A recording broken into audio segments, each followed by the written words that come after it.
बिस्मिल्लाहिर्रहमानिर्रहीम। Interface part 1 discuss करेंगे। तो ऑब्जेक्ट ओरिएंटेड प्रोग्रामिंग और जावा के हवाले से इंटरफेस क्या होता है? N interface defines a protocol of behaviour that can be implemented by any class anywhere in the class hierarchy. Interface जो है ना, ये आपको प्रोटोकॉल ऑफ बिहेवियर देता है। यानी जो क्लास एक इंटरफेस को इम्प्लीमेंट करती है, तो उसको पता होना चाहिए कि उसको किन किन मेथड्स की कोडिंग प्रोवाइड करनी है। जैसे मिसाल के तौर पे हम एक स्टैक बनाना चाहते हैं, तो हमें पता होना चाहिए कि स्टैक में पुश और पॉप के मेथड्स होते हैं। अगर क्यू डाटा स्ट्रक्चर हम बनाना चाह रहे हैं, तो क्यू में क्या होता है? इन क्यू होता है, डी क्यू होता है, इस फुल क्यू होता है, इस एम्प्टी क्यू होता है। तो ये तमाम चीजें जो है ना, ये हमें इंटरफेस बताता है। किसी भी कॉन्सेप्ट का वही शख्स बना सकता है जिसको उसके बारे में मालूमात हो। तो दूसरा शख्स जब उसकी क्लास बनाना चाहेगा, क्यू की मिसाल ले लें या स्टैक की मिसाल ले लें या स्टॉक एक्सचेंज की, तो उसको पता होना चाहिए कि उसे किन किन चीज़ों की नॉलेज होनी चाहिए, कौन कौन से मेथड्स जो है ना उसमें उसको बनाने होंगे।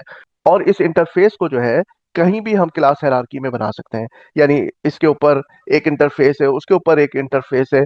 तो जिस भी लेवल में हम चाहें, हम इंटरफेस को कोई भी क्लास जो है ना वो इम्प्लीमेंट करवा सकती है। इसके अलावा अ class can implement any number of interfaces. आप चाहें तो एक से ज्यादा इंटरफेस भी एक क्लास इम्प्लीमेंट कर सकती है।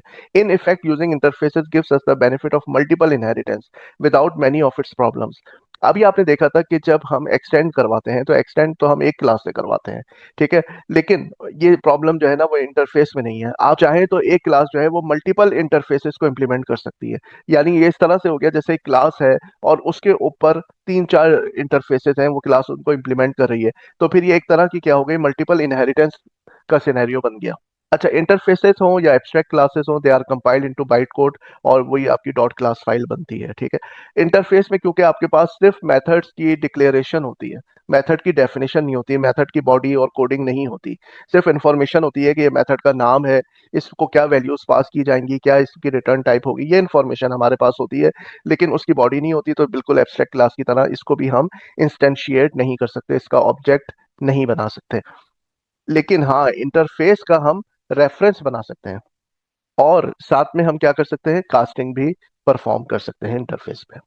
इंटरफेसेस जो है वो एब्स्ट्रैक्ट क्लासेस की तरह होते हैं, लेकिन कुछ डिफरेंसेस होते हैं। Interfaces can contain abstract methods and constants only. Interfaces में जो मेथड्स होते हैं वो सारे एब्स्ट्रैक्ट होते हैं, और अगर वेरिएबल्स होते हैं तो वो सिर्फ कांस्टेंट्स हो सकते हैं। N interface defines a set of methods but does not implement them. ये तो बात हो गई ना कि इंटरफेस में मेथड्स के बस नाम और वो सिग्नेचर वगैरह होता है, उसका रिटर्न टाइप और पासिंग पैरामीटर्स, लेकिन कोई कोडिंग नहीं होती। अ class that implements the interface agrees to implement all the methods defined in the interface, thereby agreeing to certain behavior। अब जो क्लास इंटरफेस को इम्प्लीमेंट कर रही है, उसकी जिम्मेदारी है कि वो उन तमाम मेथड्स की कोडिंग प्रोवाइड करे जो कि इंटरफेस में है, क्योंकि उसने एक एग्रीमेंट किया है इंटरफेस के साथ। उसने, जब कोई क्लास किसी इंटरफेस को इम्प्लीमेंट करती है तो उसका एक एग्रीमेंट होता है ना, तभी तो कोई, किसी ने कोई जबरदस्ती तो नहीं कहा कि आप किसी इंटरफेस को इम्प्लीमेंट करें। जब आप उस इंटरफेस को इम्प्लीमेंट कर रहे हैं, तो इसका मतलब है उसमें जो मेथड्स दिए हुए हैं उससे आप एग्रीड हैं, और आप अब उसकी कोडिंग करने के लिए तैयार है। आपको पता चल गया है कि मुझे अगर कोई स्टैक बनाना है, कोई क्यू बनाना है, तो उसके साथ इंटरेक्ट करने के लिए यूनिवर्सली क्या मेथड्स होने चाहिए, क्या तरीकाकार होना चाहिए। तो जो भी लोग उन इंटरफेसेस को यूज कर रहे होंगे, वो सब के दरमियान क्या हो जाएगा, एक कॉमन एग्रीमेंट हो जाएगा कि हाँ, ये तमाम चीजें इस इंटरफेस के हवाले से इंप्लीमेंट होनी चाहिए। N interface is a named collection of method definitions without implementation. अगर आप इंटरफेस को एक और तरीके से डिफाइन करना चाहें, तो आप ये कह सकते हैं कि मेथड डेफिनेशंस का एक कलेक्शन है, ठीक है ना। मेथड्स उसमें डिफाइन हुए हुए हैं कि ये मेथड्स इस क्लास के हवाले से होना चाहिए, उन सब का कलेक्शन एक इंटरफेस बन जाता है, और उन मेथड की कोई इम्प्लीमेंटेशन इंटरफेस में नहीं होती। Interface reserve behaviours for classes that implement them. तमाम क्लासेस जो इंटरफेस को इम्प्लीमेंट कर रही हैं, उनका कॉमन बिहेवियर इंटरफेस की मदद से डिफाइन हो जाता है। जो मेथड्स इंटरफेस में आपने डिक्लेयर किए हुए होते हैं, वो बाय डिफॉल्ट पब्लिक होते हैं और एब्स्ट्रैक्ट होते हैं, क्योंकि ज़ाहिर उनकी कोडिंग तो होती नहीं है। दूसरे जो जो क्लासेस उसको इम्प्लीमेंट कर रही हैं, वो क्लास उसको ओवरराइड कर सके, तो होता यह है कि वो जो मेथड्स डिक्लेयर हुए हुए होते हैं इंटरफेस में, वो बाय डिफॉल्ट पब्लिक होते हैं। तो अगर आप ये दोनों वर्ड्स को ओमिट कर दें, यानी पब्लिक भी ना लिखे, एब्स्ट्रैक्ट भी ना लिखे, तो कंपाइलर कोई कंप्लेन नहीं करेगा, क्योंकि बाय डिफॉल्ट ये अंडरस्टूड होता है। अच्छा, स्टैटिक मेथड्स क्योंकि उसमें कोडिंग होती है, तो वो इंटरफेसेस में डिक्लेयर नहीं किए जाते, क्योंकि स्टैटिक मेथड्स के हवाले से ये बात तो आप सबको पता है कि बगैर ऑब्जेक्ट क्रिएट किए हुए हम स्टैटिक मेथड्स को कॉल कर सकते हैं। So these methods are never abstract, क्योंकि इनकी कोडिंग होती है तो ये एब्स्ट्रैक्ट तो होते नहीं है। And do not express behaviour of objects, और क्योंकि ये ऑब्जेक्ट के हवाले से तो कॉल होते नहीं है, तो इनका ऑब्जेक्ट से ताल्लुक नहीं होता। ऑब्जेक्ट बनाए बगैर भी हम इसको कॉल कर सकते हैं। तो ये तो क्योंकि जब कोई क्लास होती है ना, वो इंप्लीमेंट करती है इन मेथड्स को जो कि इंटरफेस में होते हैं, तो इसलिए स्टैटिक मेथड्स क्योंकि कोडिंग वाले होते हैं तो वो यहाँ पे रिस्ट्रिक्ट हो जाते हैं, अलाउड नहीं होते। वेरिएबल्स जो इंटरफेसेस में डिक्लेयर होते हैं ना, वो बाय डिफॉल्ट स्टैटिक और फाइनल होते हैं। अब फाइनल तो वे कांस्टेंट की शक्ल इख्तियार कर जाते हैं। तो इस वजह से अगर यहाँ पर भी हम ये दोनों कीवर्ड्स को, स्टैटिक और फाइनल को, ओमिट कर दें, ना लिखें, तो ये अंडरस्टूड होगा कि वो जो वेरिएबल है ना, वो दरअसल एक कांस्टेंट ही की शक्ल है। तो लेकिन ये जो है ना, ये चीज़ रिकमेंडेड नहीं है। Sometimes interfaces declare only constants. Be used to effectively import sets of related constants. ये इस वजह से होता है, ये कांस्टेंट डिफाइन करने का अमल, ताकि जो क्लासेस इसको यूज कर रही हैं, जो इम्प्लीमेंट कर रही हैं इंटरफेस को, वो इन कांस्टेंट्स को भी जरूर मद्देनजर रखें। लेकिन ये प्रैक्टिस रिकमेंडेड नहीं है। और अच्छा यही है कि जो मैथ वगैरह या इस तरह के हमारे पास ऑलरेडी क्लासेस हैं, उसके जो कांस्टेंट्स हैं वही हम इस्तेमाल करें, तो वो यूनिवर्सल हैं और उसमें क्लासेस में डिफाइंड है। Defining an interface is similar to creating a new class. Interface को डिफाइन करना बिल्कुल ऐसे ही है जैसे हम क्लास डिफाइन करते हैं। N interface definition has two components, एक तो है इंटरफेस की डिक्लेरेशन और एक है उसकी बॉडी। ठीक है, तो यहाँ पर हमने इंटरफेस को डिक्लेयर किया, और फिर ये जैसे क्लास में बॉडी होती है, उसमें फील्ड्स होती हैं, मेथड्स होते हैं, तो यहाँ पर इंटरफेस की बॉडी होगी। इंटरफेस डिक्लेरेशन में जो है, आप डिफरेंट एट्रीब्यूट्स के हवाले से इंटरफेस के बात करते हैं। मिसाल के तौर पे इसका इंटरफेस का नाम क्या होगा, और क्या ये इंटरफेस किसी और इंटरफेस को एक्सटेंड कर रहा है, तो उसकी इंफॉर्मेशन भी यहाँ होगी। और जो इंटरफेस की बॉडी है उसमें कॉन्स्टेंट होंगे, तो मैं आपको बता चुका हूँ, और मेथड डिक्लेरेशन होंगे। अब बहुत इंपॉर्टेंट पॉइंट ये कि जब कोई क्लास एग्री कर लेती है कि मैं इस इंटरफेस को इम्प्लीमेंट करना चाह रही हूँ, तो फिर वो इम्प्लीमेंट्स का जो क्लॉज है वो यूज करना पड़ता है, हमको जरूरी होता है। When a class implements more than one interface, the implements keyword is followed by a comma separated list of interfaces. अगर आप एक से ज्यादा इंटरफेसेस को इम्प्लीमेंट कर रहे हैं, तो फिर आप क्या करेंगे, इम्प्लीमेंट्स के कीवर्ड के बाद आप मल्टीपल जो भी इंटरफेसेस हैं उनके नाम लिखेंगे, और बीच में हर दो इंटरफेसेस के नामों के बीच में कॉमा लगा देंगे। अब यहाँ पर आप देखिए, हम एग्जाम्पल की तरफ आते हैं।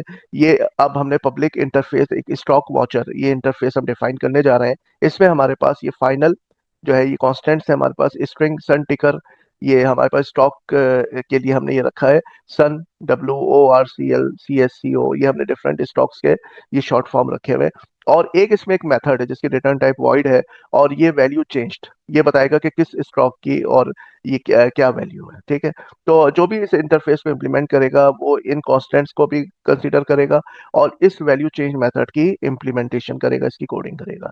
If you do not specify that your interface is public, your interface will be accessible only to classes that are defined in the same package as the interface.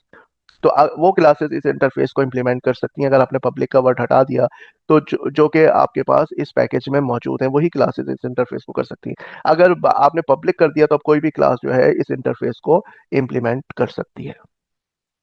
यहाँ पर हमने मजीद इसके जो है class monitor implements stock watcher, इसमें हमारे पास ये method है वैल्यू चेंज्ड, क्योंकि यहाँ पर आपने देखा था कि ये एक मेथड है जिसकी हमें इम्प्लीमेंटेशन देना पड़ेगी। तो मिसाल के तौर पे जैसे हमने लिखा कि जो भी यहाँ पर हमारे पास स्टॉक की वैल्यू आएगी, जब हम वैल्यू चेंज का मेथड कॉल करेंगे और तो यहाँ पे स्टॉक का नाम देंगे, तो यहाँ पर क्या होगा, जैसे मिसाल के तौर पे यहाँ पे हमने देखा कि टिकर सिंबल में जो एट्रीब्यूट पास हुआ है, जो आर्ग्यूमेंट पास हुआ है, उसकी वैल्यू अगर बराबर है सन टिकर के, सन टिकर हमारे पास क्या है, ये हमारे पास स्ट्रिंग है कांस्टेंट जिसकी वैल्यू है SUNW। तो अगर यहाँ पे टिकर सिंबल में भी SUNW है, और यहाँ पर तो सन टिकर तो कांस्टेंट है, इसमें तो SUNW है, अगर ये मैच कर जाते हैं दोनों स्ट्रिंग्स, तो फिर आप ये कोडिंग कर देना, यानी कि सन डब्ल्यू के स्टॉक की वैल्यू प्रिंट कर देना। मिसाल के तौर पे ओरेकल वाला है तो ओरेकल, और सिस्को वाला है तो सिस्को। तो हम इसको जो है वहाँ नेटबीन्स में इस पूरे प्रोग्राम को हम देख लेते हैं। कंप्लीट कोडिंग के साथ इस प्रोग्राम की यहाँ पर हम आ चुके हैं नेटबीन्स में, और ये हमारे पास स्टॉक वॉचर का इंटरफेस है। मैंने यहाँ से पब्लिक हटा दिया है, क्योंकि अब ये क्या हो गया, पैकेज प्राइवेट हो गया है।